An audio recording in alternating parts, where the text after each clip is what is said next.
नमस्कार, वेदूस किचनमध्ये तुम्हा सर्वांचं खूप खूप स्वागत. रोजचा तोच नाश्ता खाऊन कंटाळा आला असेल तर आज मी तुमच्यासाठी घेऊन आले आहे माझी स्वतःची सिग्नेचर डिश, चीजी सरप्राईज समोसा पोटली. हा नुसता समोसा नाही आहे, तर यात लपलेले आहे एक रसरशीत चीजचा सरप्राईज. आज आपण कोणताही साचा न वापरता अगदी साध्या घरगुती साहित्यात हॉटेलपेक्षाही भारी नाश्ता बनवणार आहोत. व्हिडिओ शेवटपर्यंत नक्की बघा, कारण आज मी अशा काही टिप्स सांगणार आहे ज्याने तुमचा समोसा तासनतास कुरकुरीत राहील. चला तर मग सगळ्यात आधी आपण आवरण तयार करूया. 1.5 कप मैदा घ्या, त्यात चवीनुसार मीठ आणि थोडा ओवा टाकूया. ओवा असा हातावर चोळून टाकला की त्याचा सुगंध पिठात छान उतरतो.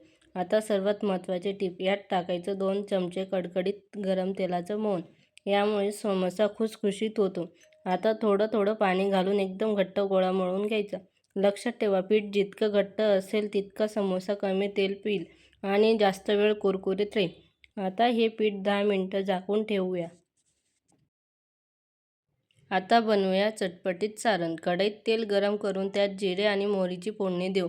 आता यात टाकूया आलं मिरची पेस्ट आणि थोडी बडीशेप पावडर. बडीशेपमुळे समोशाला तो पारंपरिक सुगंध येतो. आता यात हळद, तिखट, धनेपूड आणि आमचूर पावडर टाकूया. आमचूर नसेल तर चाट मसाला वापरा. आता स्मॅश केलेले बटाटे आणि तुमच्याकडे जर कोथिंबीर असेल तर भरपूर कोथिंबीर टाकून घ्या. सारण छान परतून घेऊ. हे सारण आता पूर्णपणे थंड होऊ द्यायचं आहे. ही महत्त्वाची टीप.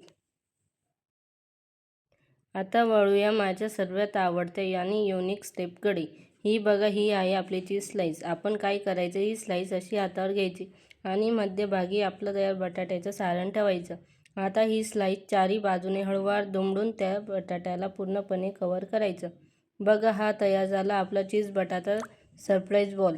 ही पद्धत वापरल्यामुळे काय होतं की जेव्हा तुम्ही समोसा तोडतात तेव्हा चीजचा एक जाड थर आणि बटाटा एकत्र मिळतो. आहे की नाही एकदम नवीन आणि हटके आयडिया.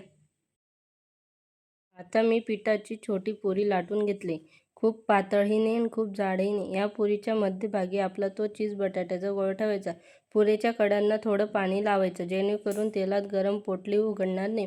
आता साडीच्या मिऱ्या घालतो तसं कडेने पीठ उचलून मधोमध एकत्र करायचं आणि वरून हलकंसं पिळून त्याला एक छान पोटली किंवा पिशवीचा आकार द्यायचा. बघा किती देखणी दिसते ही पोटली. आपली पोटली आता तयार झाली आहे. आता सर्वात महत्त्वाची स्टेप, तळणे. तेल खूप कडकडीत गरम नसावं.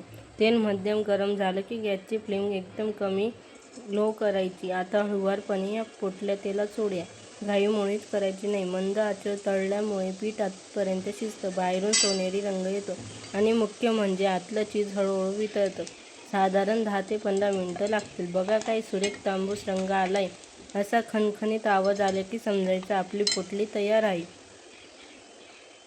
तर तयार आहेत आपल्या चीजी सरप्राईज समोसा पोटल्या. कोणाला वाटेल का हो की हे आपण घरातल्या साहित्यात बनवलं आहे. हे बघा, काय जबरदस्त चीज मेल्ट झालंय. ही रेसिपी तुम्ही घरी नक्की ट्राय करा. कशी वाटली ही माझी नवीन पद्धत कमेंटमध्ये नक्की सांगा. व्हिडिओ आवडला असेल तर लाईक करा, शेअर करा आणि आपल्या वेदूस किचनला आठवणीने सबस्क्राईब करा.